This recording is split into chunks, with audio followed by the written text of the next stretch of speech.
Did you know that you can migrate to the United Kingdom under the new Health and Social Care visa just because you are a graduate of any discipline at a cost that is far lesser than the student visa route? Yes, this means that you can achieve your dream of living and working abroad. But how? Wait, let's get inside first.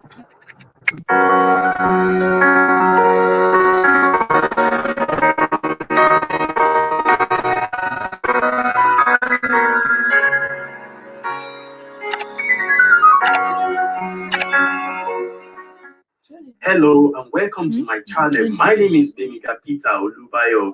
I'm super excited to be telling you how you too can move into the United Kingdom and work at a cost that is far lesser than any route I've explored before. This is a process, it's not strange. This is how I came into the UK. This is what I've been telling my friends and family, and I want you to be part of it.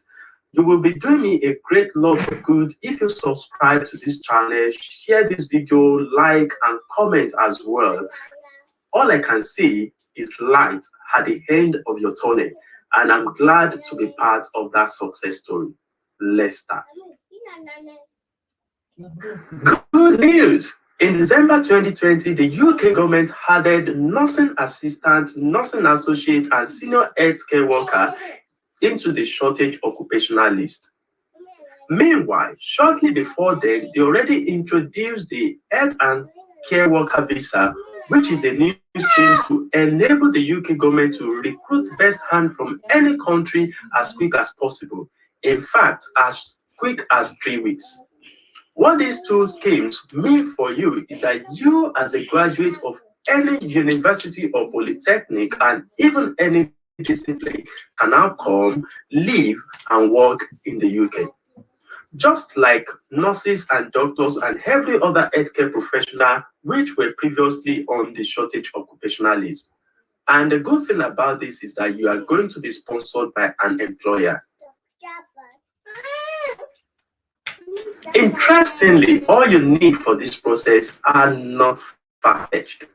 Number one is your international passport. Number two is a certificate of sponsorship, which is going to be issued onto you by an employer after you are successful at the interview. And the third one is a NARIC assessment. All you need for this will be your certificate and your transcript. NARIC assessment replaces you sitting or writing any other English examination, such as IELTS, TOEFL, or what have you. In this section, I've tried to compare this route with a very common route by which people move overseas, and that is the student visa. You and I know that if you have to come in as a student in the first place, you must pay tuition fee, which could be as high as thousands of pounds. Interestingly, under this process, you are coming in to work, so there is no tuition fee. Look at that big amount it's already wait for you. As you are working, you are going to be earning not less than £18,000 with your contracted employer, and you also could work 20 more hours. And these 20 extra hours are usually paid at higher rates. Meanwhile, if you were to come in as a student, you will only be able to work 20 hours, maximum of 20 hours per week. Under this route, there is no proof of fund needed because you are going to be earning monthly and that should sustain you. Meanwhile, if you are coming as a student, you have to provide a proof of fund in your account, which is not less than £1,265 per month if you are in London and £1,015 per month if you are elsewhere. Very interesting. A lot of people come into the UK to seek settlements in the first place. If you were to come under a worker visa, this route leads to settlement in 5 years. That is, you are going to get your indefinite leave to remain, which gives you access to public funds like any other citizens. If you were to come as a student, on the other hand, this doesn't really lead to settlement, but you can only apply under the long residence after 10 years.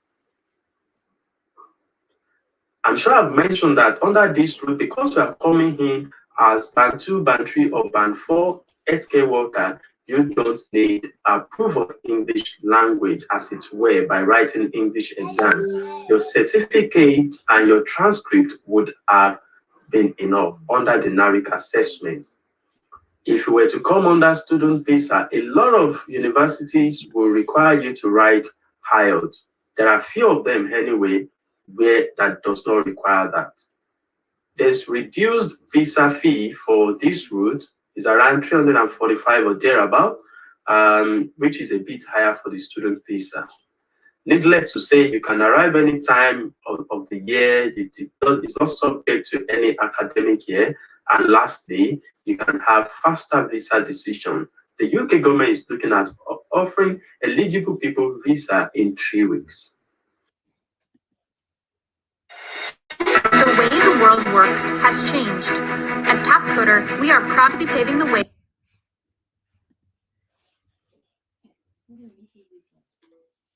Now, here comes the crux of the matter. How do you apply for the health and care worker visa? Let me point out at this juncture that I'm not an agent, neither do I work for any agency, but I'm providing information so that you can make informed choices as to you coming into the UK under this route. Actually, all you have to do to be eligible for this visa is to have a job, and you can find these jobs on the following website. The first one I will recommend is a Track Jobs, apps.tracks.jobs. And the second one is www.jobs.nhs.uk. And thirdly, a lot of people have also used this website to find care home job, and that is carehome.co.uk. However, what you are going to soon discover is that there is no list for sponsorship under all these vacancies at the moment. But that's not the end of the world. What it means is that the employers are taking their time whether to understand what it takes to take healthcare assistant. Don't forget that you don't need any experience. You are not registered with any professional body to practice in the UK. So employers are likely taking their time and looking at the legal processes. But what you can do at the moment, and what I've seen, is that there are 2 agencies I've seen right now who are interested in facilitating the process.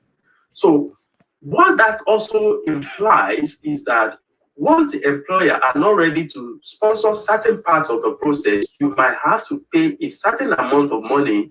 And what I'm talking about are not huge amount of money. It might just be you paying for your visa fees,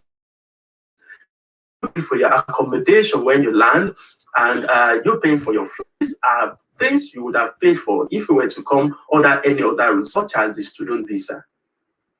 So don't forget, I'm giving you this information. I'm going to break down all the financial implications. I'm reviewing the documents.